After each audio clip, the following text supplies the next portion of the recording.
About a month later, Kunan presents a brand new invention to the professors.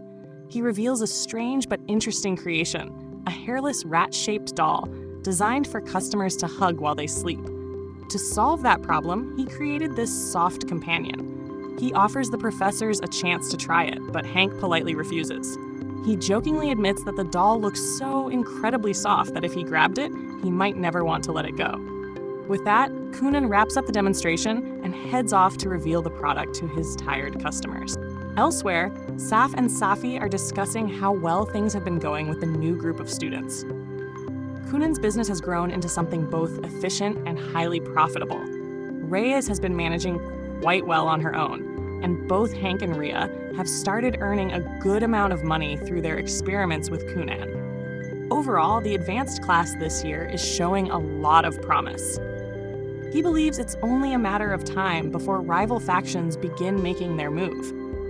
Right after he says that, 3 girls who have secretly been watching Kunan arrive looking for him.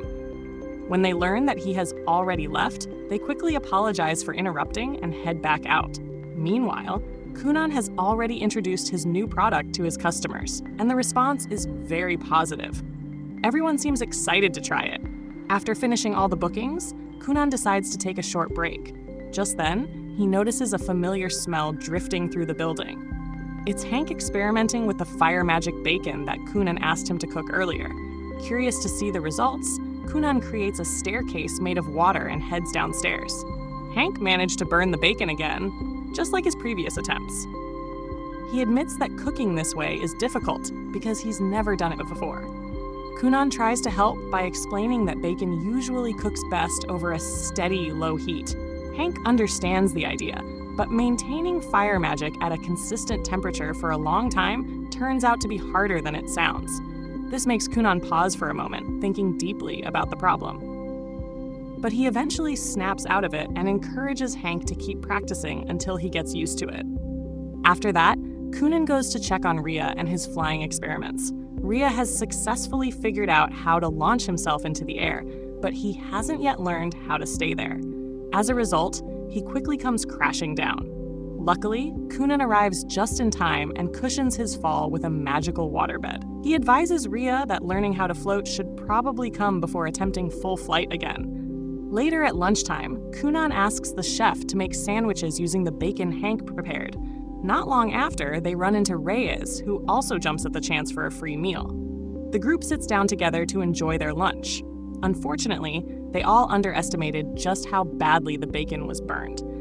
The taste is so awful that Reyes nearly chokes while trying to swallow it. Meanwhile, the 3 mysterious girls are still waiting for Kunan to return from his break. When he finally comes back, they immediately rush toward him to speak. However, the other customers quickly shout at them for trying to skip the line and demand that they wait their turn. Embarrassed, the girls apologize and move to the back of the line. Eventually, their turn finally comes, and they politely tell Kunan that they have something important they would like to ask him. However, the girls suddenly notice Kunan's advertisement for his brand new pillow. The moment he begins explaining the special design and how it improves sleep, they completely forget about the mission they originally came for. Instead, they end up booking several hours of rest using the full sleep package. At the same time, Hank returns to working on his bacon experiments. Following Kunan's advice, he focuses carefully on keeping the flame at a lower and more controlled temperature. Nearby, Rhea continues practicing how to maintain his balance while floating in midair, trying to improve his stability. Meanwhile, Reyes is busy cultivating a new batch of sacred herbs. Safi watches all of this and feels relieved that everything seems to be progressing smoothly. However, Reyes still doesn't quite understand something. She wonders how forcing them to earn their own money is supposed to help them grow as sorcerers. Safi explains that many young sorcerers, like Reyes and the others, spent most of their lives focusing purely on magical experiments, while being financially supported by their families. But once they step into the real world, things can be very different. A sorcerer might suddenly find themselves in desperate need of money, and when that happens, there will always be shady individuals ready to exploit them. Learning how to support themselves now helps them avoid falling into those kinds of traps later.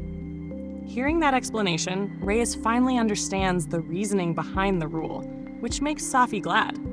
But then, Safi suddenly remembers something important.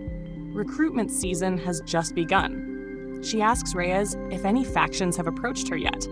Surprisingly, Reyes says no one has contacted her. In fact, the same goes for Kunan and the others as well. This puzzles Safi because she was certain the various factions would be eager to recruit talented new students. Technically, the factions did send out recruiters. Unfortunately, those recruiters are currently fast asleep after booking Kunan's sleep services, completely unaware that they are supposed to be working. The next day, Kunan and the others gather during lunch to talk about the whole faction situation. From what Reyes knows, factions are student organizations formed within the advanced class. Among them, the three largest groups are the Ability faction, the Harmony faction, and the Rationality faction. These factions function as support networks where sorcerers help each other, especially when conducting experiments that require many participants. However, while everyone else is discussing the details, Kunan can't help but imagine himself surrounded by a crowd of admiring girls if he joins one of these groups. Students are free to choose whether they want to join a faction or remain independent. Hank has already decided that he wants to aim for the Harmony faction, but the rest of the group still isn't sure which one would suit them best. For now, Kunan suggests that they simply enjoy today's bacon sandwiches. Hank seems extremely confident about this batch since he finally managed to avoid burning the bacon. But when everyone takes a bite, they quickly realize there's another problem. Later that day, the leaders of the various factions discover that their recruiters spent the entire previous day sleeping instead of doing their jobs. Frustrated, they decide to handle the recruitment themselves. Coincidentally, they run into one another in the school hallways. The moment they meet, they instantly realize that they all came for the same reason: to recruit Kunan. Rather than causing a conflict, they decide to settle the matter with a simple game to determine who will get the first chance to speak with him.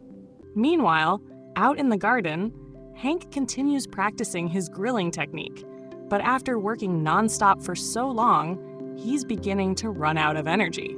Kunan reminds him that he's the one paying for all the meat Hank has been ruining, as well as paying him a salary to conduct these experiments.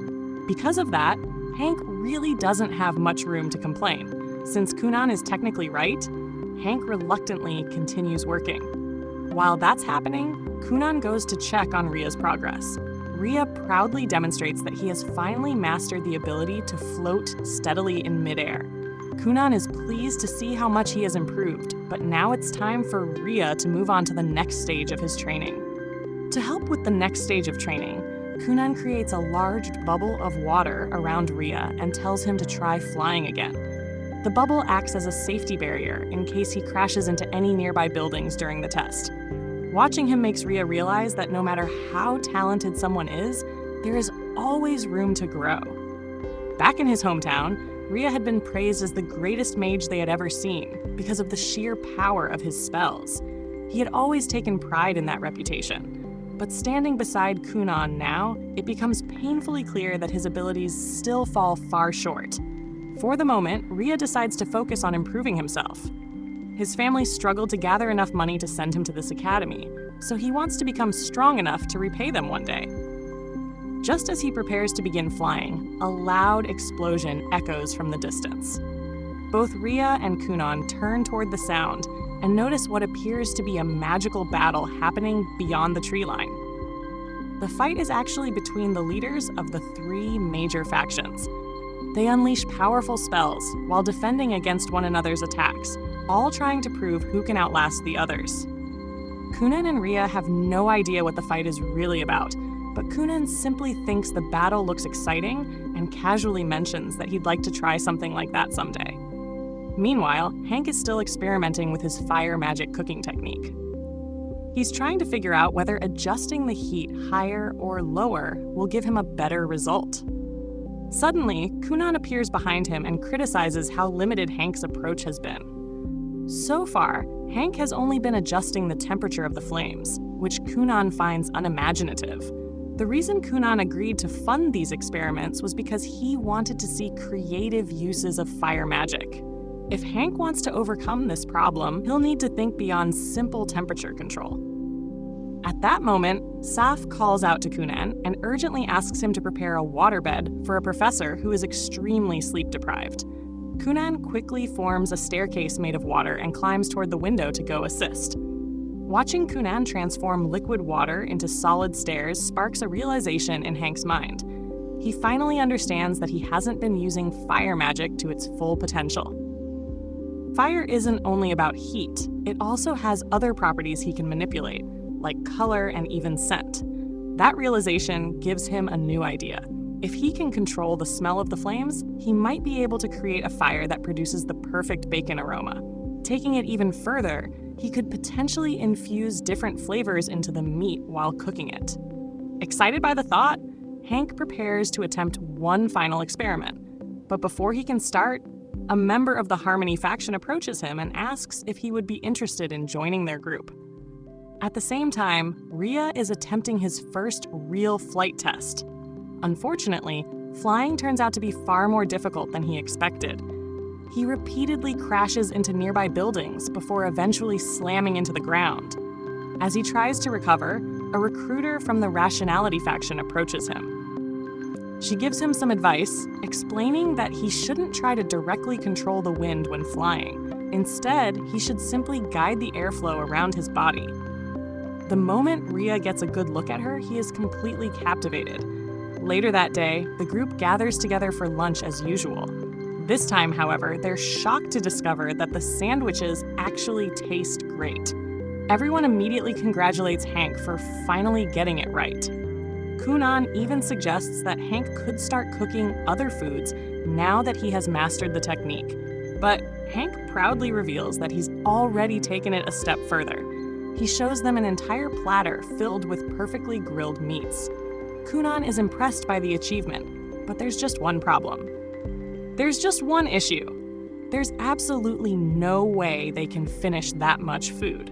Once Kunan points it out, Hank quickly realizes he might have gone a little overboard with the grilling. Luckily, the problem solves itself when the chef agrees to buy the extra meat since it's actually cooked very well.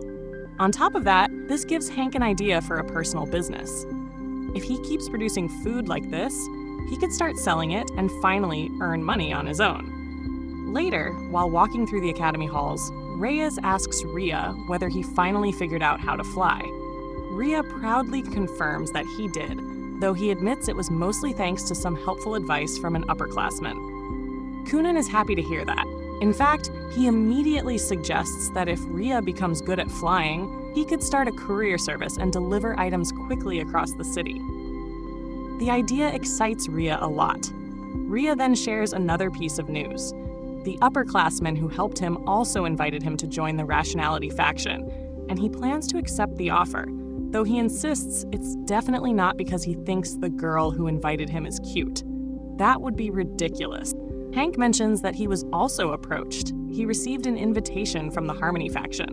Meanwhile, Reyes reveals that the Ability faction asked her to join them as well, although she's still unsure if she should accept.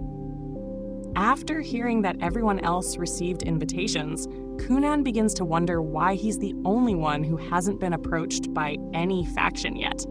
However, his friends quickly explain that the reason is actually the opposite. Right now, Kunan is the main focus of attention. The leaders of the three biggest factions are currently battling each other to decide who will get the first chance to recruit him. As the fight finally comes to an end, the Ability faction emerges as the winner.